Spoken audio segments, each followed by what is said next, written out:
Muita gente nem se dá conta, mas o nosso cérebro tem um sistema único de interpretação de símbolos.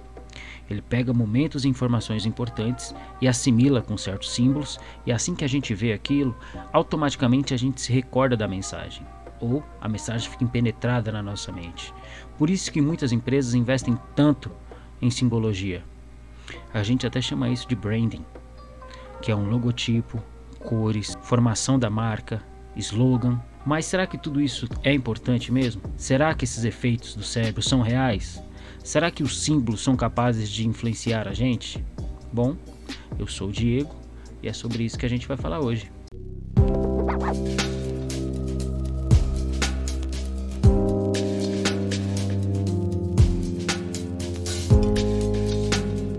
O suíço Ferdinand de Saussure criou uma teoria muito importante no século XIX referente aos signos linguísticos. Não o signo esotérico que a gente acompanha, touro, escorpião, mas o signo em torno do termo significar mesmo. Nem toda a linguagem que a gente usa ela é explícita. As mulheres, por exemplo, têm um código de linguagem muito delas.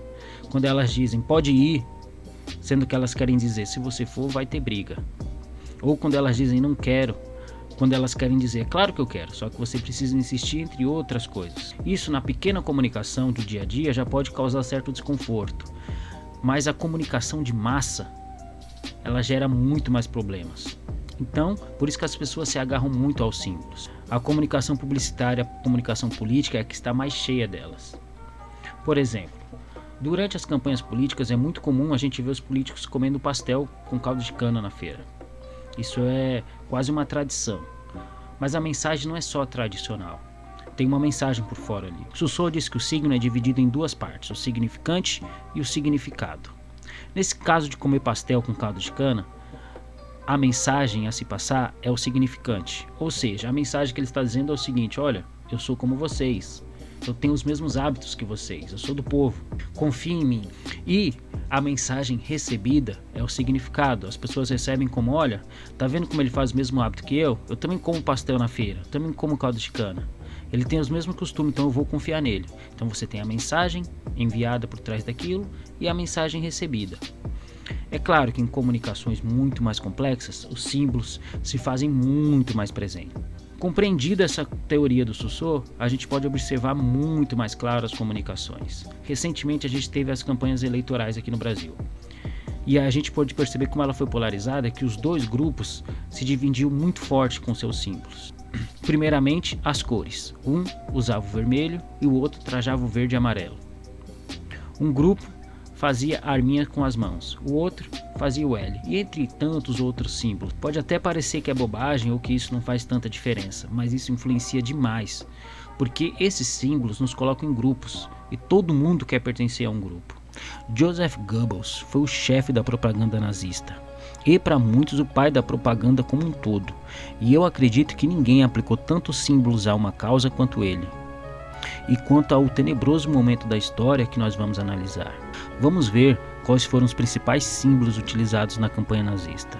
Bigode do Hitler, ou o meio bigode. Se você olhar as fotos de Adolf Hitler até o fim da Primeira Guerra Mundial, vai perceber que ele usava um bigode diferente. Um bigode longo e pontudo. Esse bigode estava presente na alta classe europeia, mas ele implantou um bigode um pouco menos pomposo.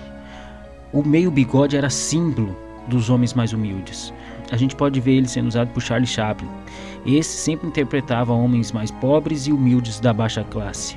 Hitler queria se apresentar como um homem do povo, e ele acabou criando um símbolo de identificação com essa massa e também um símbolo que ficou para toda a eternidade. Saudação alemã. O famoso gesto de erguer os braços e dizer Heil Hitler foi tirado da famosa saudação romana Ave Caesar. Essa saudação já era usada por Benito Mussolini na Itália fascista, e como ela remetia à ideia de um império, ela foi logo copiada pelos alemães. Suástica. Nós não podemos negar que, se tratando de símbolos, poucos são tão poderosos quanto a suástica preta, um círculo branco e um estandarte vermelho. Este símbolo oriental, que representa a boa sorte, é sagrado para o budismo, hinduísmo, jainismo e odinismo. A palavra suástica vem do sânscrito, svitika, e por isso foi adotado pelos alemães. O sânscrito tem palavras semelhantes ao idioma alemão. E aí eu vou fazer um breve resumo da história para vocês entenderem do que a gente está falando. O partido nazista realmente acreditava na superioridade da raça ariana. Uma superioridade quase divina, literalmente. Para eles, o primeiro povo ariano, o povo mais puro, residiu na Atlântida, aquela mítica ilha que foi submersa. Então alguns sobreviventes foram de barco procurar algum lugar seguro. Sua maioria foi para a Europa, mas alguns se distanciaram e foram até a região do Himalaia. E lá eles cometeram o crime de se misturar com povos não arianos. Heinrich Himmler acreditava que lá no Himalaia teria informações importantes sobre os primeiros arianos e que esses povos que tiveram contato com eles eram especiais e precisavam ser estudados. Mesmo que Hitler e a maioria do partido nazista achava que os povos asiáticos eram tão indignos de existir quanto qualquer outro povo.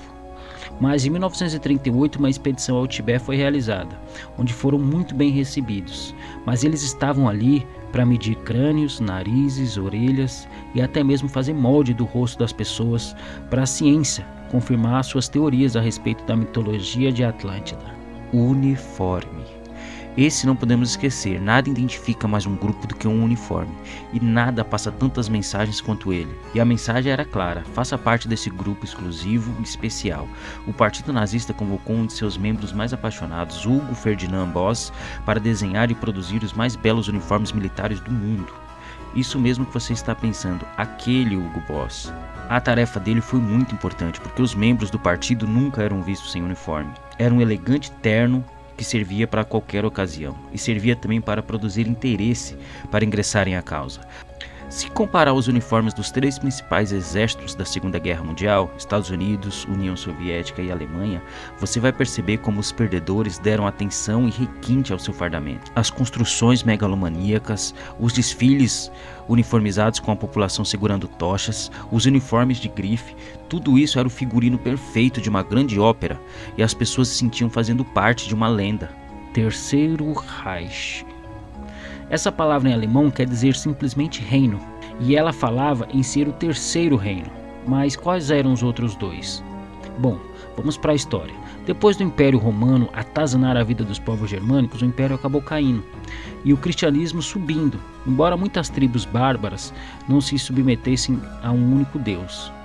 Sendo assim, no dia 25 de dezembro de 800 d.C., o Papa Leão III coroou Carlos Magno como imperador dos romanos. Ele já era rei dos francos e dos lombardos, homem de muita influência entre os povos germânicos que rejeitavam o cristianismo. Mas o cara era brabo e unificou todos os povos, instituiu o cristianismo e deu início ao Sacro Império Romano Germânico. Este império durou até 1806. 1000 anos de império, e só caiu porque na França surgiu um inimigo muito poderoso, o exército de Napoleão Bonaparte. Mas a Alemanha queria de todas as formas ter um império, e 65 anos depois, em 1º de janeiro de 1871, cria o Império Alemão, que incluía partes da Alemanha, Polônia, França, Dinamarca, Rússia, Bélgica, Lituânia, Tchequia e Países Baixos. Este império foi fundado por Otto von Bismarck, que unificou aqueles povos que tinham identificação germânica. Mas esse império não teve a longevidade do primeiro, e encerrou-se em 1818 com o fim da Primeira Guerra Mundial.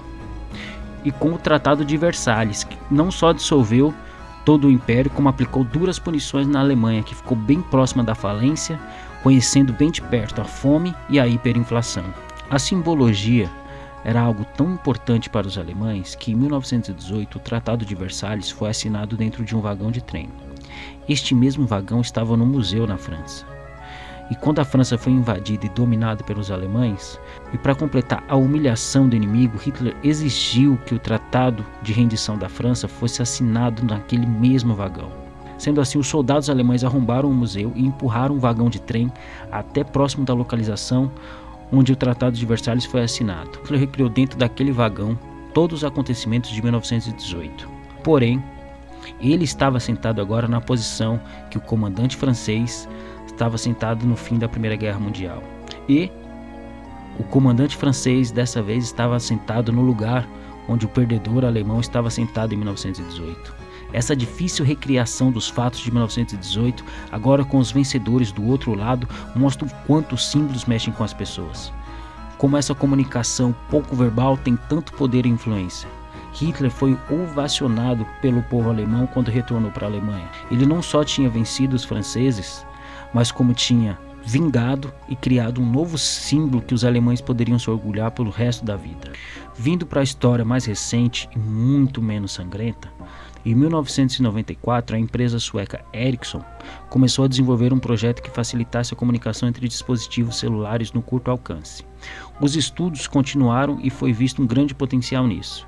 Então, 5 empresas se ofereceram para ajudar com o projeto. Sony, Nokia, Intel, Toshiba e IBM, que juntamente com a Ericsson criaram o grupo de projeto Bluetooth. O nome Bluetooth significa dente azul, o que não faz o menor sentido no meio tecnológico, mas simbolicamente ele faz muito sentido. Ele é uma homenagem a Haroldo Dente Azul, ou em inglês Harold Bluetooth. Ele foi rei da Dinamarca, que converteu-se ao cristianismo, que uniu todos os povos nórdicos e, consequentemente, finalizou as brigas religiosas e inseriu de vez a Escandinávia na Europa medieval. Como as empresas concorrentes se uniram em um projeto dessa magnitude, a homenagem foi mais do que apropriada. O simbolismo nisso é tão forte que o símbolo universal do Bluetooth é uma runa, tipo de escrita nórdica que era esculpida em ossos, pedras, madeiras. Dentro dessa runa estão as letras da escrita viking, que simboliza o H de Haroldo e o B de Bluetooth. Toda essa viagem histórica em torno dos símbolos, signos e suas interpretações, ela é vital na nossa vida cotidiana. Compreender o poder da comunicação não verbal é muito importante para a gente se estabelecer, principalmente no mundo que a gente vive hoje, onde tudo é muito rápido, onde a gente não tem tempo para explicar tudo que a gente quer dizer. Então, se a gente não se especializar na comunicação não verbal, as nossas mensagens nunca serão transmitidas. As grandes mentes, as grandes empresas já entenderam a importância disso. Poucas empresas podem dar esse luxo de dizer que tem uma comunicação simbólica eficiente, como Apple, Rolex, Gucci, Dolce & Gabbana, McDonald's e etc. Empresas que conseguem passar totalmente a mensagem que elas querem com uma simples logo, ou com um slogan, ou com uma mensagem que eles respondem nas redes sociais, um post. Dar valor ao design, dar valor à publicidade, dar valor ao marketing é o que faz as grandes mentes se destacarem no mundo de hoje. É muito comum a gente ver nos dias de hoje pessoas discutindo valores risíveis, como querer pagar R$20 numa logo, ou querer pagar R$50 na criação de uma marca, ou achar que publicidade é um gasto desnecessário, ou que não precisa investir em marketing, sim em vendas. Compreender a importância da simbologia na comunicação é vital para o sucesso. Por isso, eu deixo como dica para vocês: pensem em todas as suas ações de forma simbólica. Aquela empresa que você criou no meio da pandemia para tirar uma renda extra pode se tornar uma grande corporação no futuro. Pode ser o destino dos seus netos, pode ser o destino dos seus bisnetos. Então pense de maneira simbólica. Do mesmo jeito que é para você pensar em se inscrever nesse canal, pense em deixar o like, compartilhar esse vídeo para que ele chegue em mais pessoas, que a gente tem muito assunto legal para debater ainda. Então, pensem com carinho em tudo que a gente discutiu aqui e não se esqueçam que eu volto. Falou!